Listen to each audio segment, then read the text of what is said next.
Olá pessoal, aqui é o professor Elton em mais uma cápsula diária de história. Hoje, 7 de dezembro de 2020, mais uma segunda-feira. Hoje, então, Dia Nacional da Assistência Social. E na história, em 1676, o astrônomo dinamarquês Ole Homer determinou a velocidade da luz. Em 1940, no Brasil, foi criado o Código Penal Brasileiro por Getúlio Vargas, através do Decreto-Lei número 2848. Este, na verdade, é o terceiro Código Penal brasileiro da história do nosso país, e é o que está há mais tempo em vigência, após os códigos de 1830 e de 1890. Apesar de ser extenso, o Código Penal brasileiro não compreende toda a questão penal prevista na lei brasileira, e por isso há uma grande quantidade de leis penais especiais. Com o passar do tempo e as mudanças na sociedade, o Código Penal sofreu alterações, como, por exemplo, a introdução da Lei dos Crimes Hediondos, a Lei Maria da Penha, a Lei de Proibição do Consumo de Bebidas por Motoristas e a Lei de Crimes na área da informática. Em 1941, talvez aqui tenhamos o acontecimento mais importante do dia 7 de dezembro. Na Segunda Guerra Mundial, houve o ataque a Pearl Harbor. A Marinha Imperial Japonesa ela realizou um ataque surpresa à frota do Pacífico dos Estados Unidos. Então, naquele final de semana, ali um pouquinho antes, os americanos tinham tido o feriado de Ação de Graças. Então, eles tinham, que ocorreu na quarta, quinta-feira do mês de novembro. Então, para aquele feriado, os americanos tinham recolhido toda a frota do Pacífico para a base naval de Pearl Harbor. Então, eles tinham ancorado todos os navios ali. E eles tinham uma certa arrogância, uma certa segurança, porque a Baía de Pearl Harbor ela é uma baía muito rasa, e os japoneses teriam que se aproximar muito da baía para poder atacar a base com outros navios. E então eles seriam detectados por radares, os americanos teriam tempo de fazer um contra-ataque. E eles conseguiram enganar os americanos, mandando mensagens de paz, porque até então os americanos não estavam na Segunda Guerra de uma maneira oficial. E os americanos e os japoneses foram enrolando eles.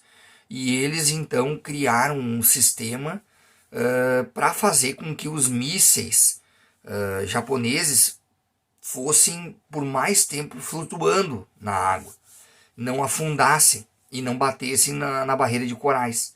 E eles entrassem na baía, então, de uma maneira mais rasa. E eles pudessem disparar os mísseis de mais longe. Então, assim os japoneses fizeram esse ataque surpresa. E, ao mesmo tempo, eles mandaram a Força Aérea, que saía de porta-aviões, atacar toda a base aérea, bombardeando os navios que estavam ancorados.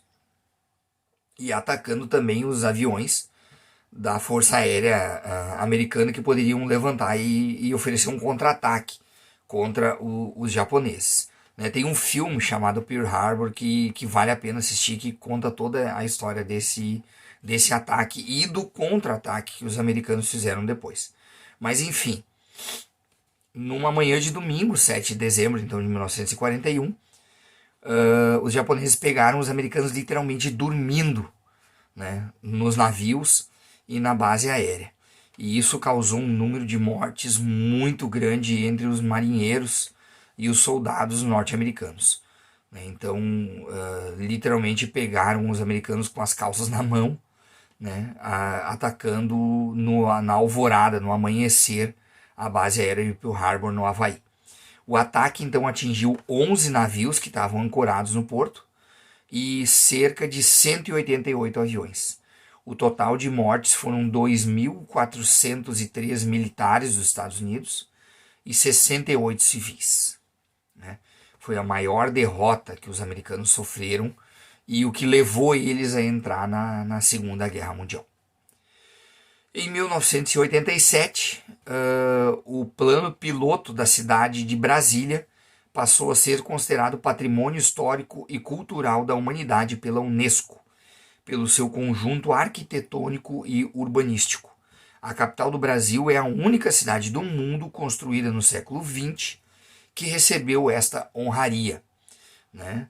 E para quem não sabe, a cidade de Brasília ela foi totalmente planejada, o seu plano piloto foi totalmente planejado, uma cidade totalmente organizada. Claro que depois que o plano piloto estava pronto, aí ela começou a ter favelas e vilas crescendo de forma desordenada nos seus arredores. Então, o relatório da inscrição da cidade de Brasília para que ela se tornasse um patrimônio histórico e cultural da humanidade defendia a sua proteção por ela ser uma cidade moderna, única e singular, construída no século XX a partir do zero, no meio do nada, para tornar-se não apenas a capital de um país, mas também um marco histórico magnífico. A cidade começou a ser planejada e desenvolvida em 1956 por Lúcio Costa e pelo arquiteto Oscar Niemeyer, inaugurada em 21 de abril de 1960 pelo então presidente Juscelino Kubitschek. Brasília tornou-se formalmente a terceira capital do Brasil, e depois de Salvador e Rio de Janeiro. Pena que hoje ela esteja tão mal habitada. Mas enfim. Pessoal, com isso encerramos então a nossa cápsula diária de história e desejo a todos uma excelente semana, uma ótima segunda-feira. Um abraço do professor Elton e fiquem com Deus.